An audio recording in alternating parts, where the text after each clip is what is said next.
So jazz is always changing, right? It's like always developing. And in your album, Seven Shades of Violet, you have a really interesting and really unique type of sound. Like, how do you personally balance honoring tradition with still like pushing your music forward and expressing your own authenticity?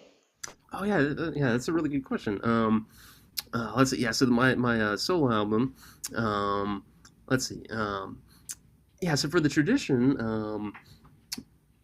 think with that album, one of the tunes that's kind of traditional in a way is Prince of Darkness. So Prince of Darkness is a tune by Wayne Shorter, the great tenor saxophonist and composer, and so that's like the one kind of jazz standard that I have on the album.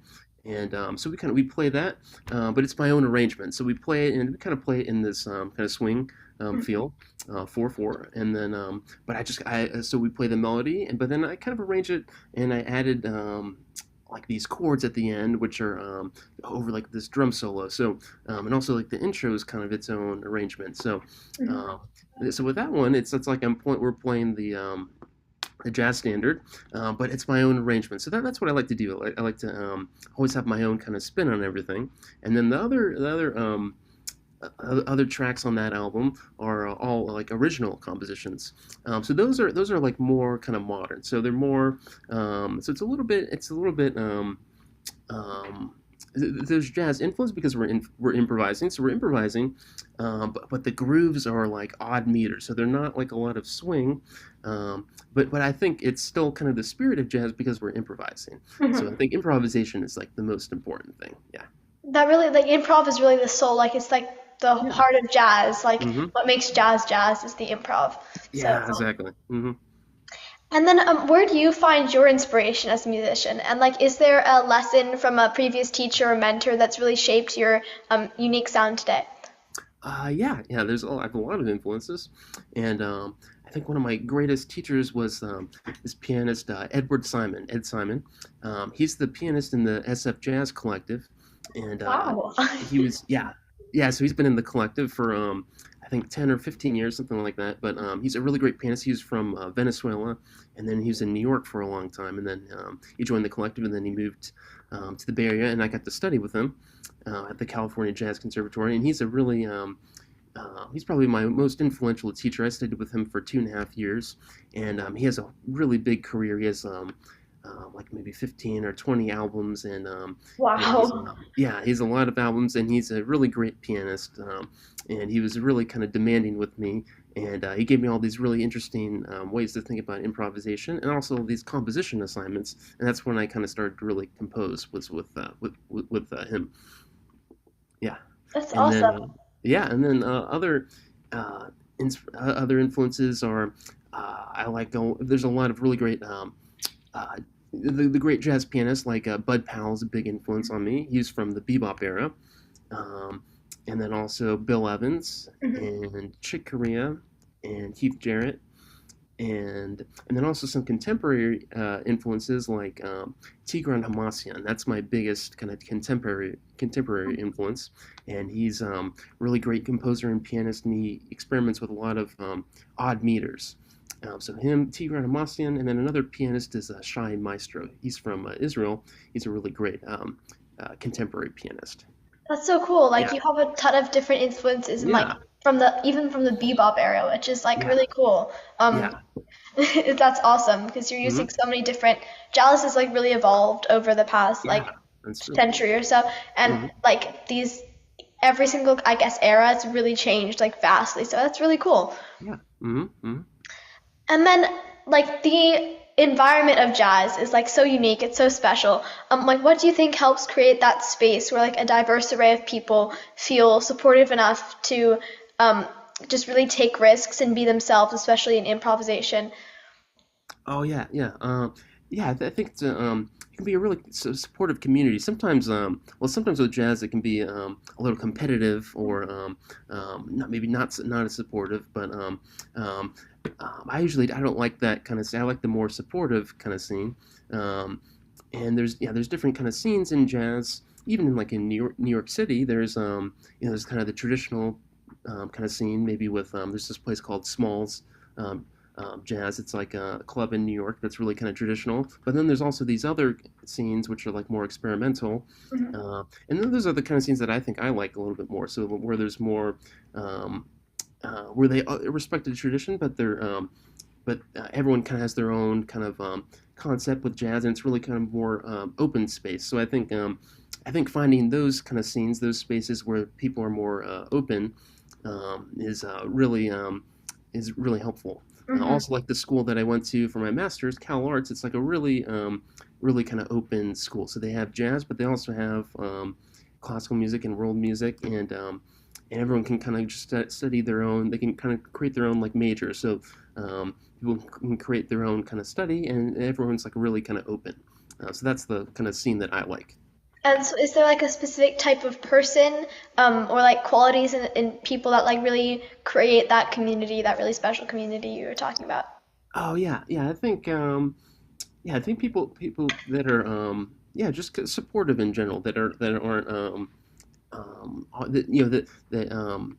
that they want to push people, but to be as best as they can be, but they're not kind of limiting. So people with like an open mind, I think the open mind is like the Mhm. best thing. Oh, Yeah, definitely. Like just yeah, respecting and valuing everyone's own like different sound and different hmm like authenticity. yeah, yeah. And then like to talk about the Bay Area a little bit more, like the Bay Area, especially San Francisco, has like a really unique, really deep jazz hmm history. hmm What do you think like makes this area different than other jazz hubs in your opinion? And can you talk a little about the history of the Bay? Oh yeah, yeah. The Bay Area. Yeah, I think there's a lot of really interesting things with the Bay Area. I think there has been some history with there's like the Keystone Corner was a big like jazz club in San Francisco like a long time ago, and it was like people would come out here like Joe Henderson or Mhm. Thelonious Monk. I think there's also like the Jazz Workshop in San Francisco. So there's a lot of like recordings like from the Bay Area, and then there was also like Fantasy Studios. It's closed down now, but that was a big studio in the East Bay, and they actually had a piano, like Bill Evans' piano in one of the rooms, and then McCoy Tyner's piano in one of the rooms. And there's a lot of really great recordings for like Concord Jazz, like some of these record labels. And then there's also kind of there's like kind of like a jazz fusion kind of scene in like the 70s and 80s, and that's where like Herbie Hancock's Headhunters, that was a group he had, kind of like a funk fusion group. A lot of them came from the Bay Area, and yeah, so there's been some history with the Bay Area, but like now there's always there's a lot of things I like about the scene here. So I think there's always like a good amount of gigs. So there's a lot of good there's like weddings and like corporate gigs. Like sometimes like companies will have like parties, like private parties, and there's a lot of private events, and there's just like an opportunity for gigs here, and then just kind of normal gigs. But then there's also a lot of like jazz clubs. So there's about like 4 or 5 jazz clubs in San Francisco. Like there's Keys Jazz, and then there's also SF Jazz, Yes. and SF Jazz is really kind of an amazing thing. They created this building, and then and then just around the area they have like kind of the top people in Yeah. jazz playing in the big room, and then also they have the smaller room for sometimes like small like up and coming artists, and then sometimes even like local artists. So that's really, and then they also have the SF Jazz Collective, and that's Yes. brought a lot of people to the Bay Area, like the person I studied with, Ed Simon. Um, so those are the kind of some of the things that I like about the Bay Area. Yeah, Yeah, it's such a yeah, special place. Like yeah, I feel yeah. like just the variety of people and like everyone's just willing to be open to all these different styles, and there's a ton hmm of different people living there, yeah. whether it's like a lot of history has happened, and like there's such a diverse broad community there, and hmm I think hmm that's what really makes you know people able to just create and express any type of art based Yeah, on like yeah, yeah, exactly. so Yeah. cool. hmm And then how did your playing start to feel like when did it start to feel personal and like genuine and authentic to yourself instead of like copying or mimicking the sound of other great artists?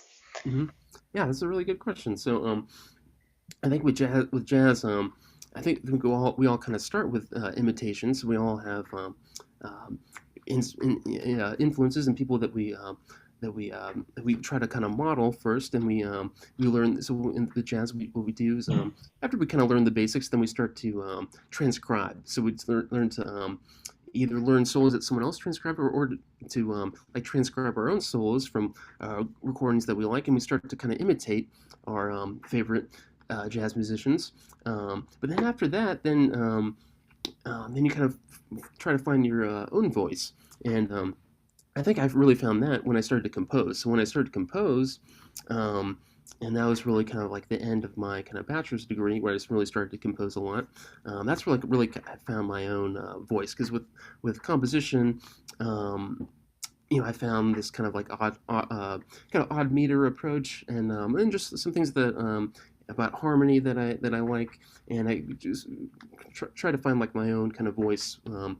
So I think with composition, that really gives like the way to really kind of find your own kind of voice. Yeah, Awesome. And yeah. then you get inspired from all the previous artists that came before you, as you said in I Hmm. think the first question, Hmm. and that really is super like Hmm. influences your art, and I feel like that really links from the past to the present, and that makes it Hmm. approachable.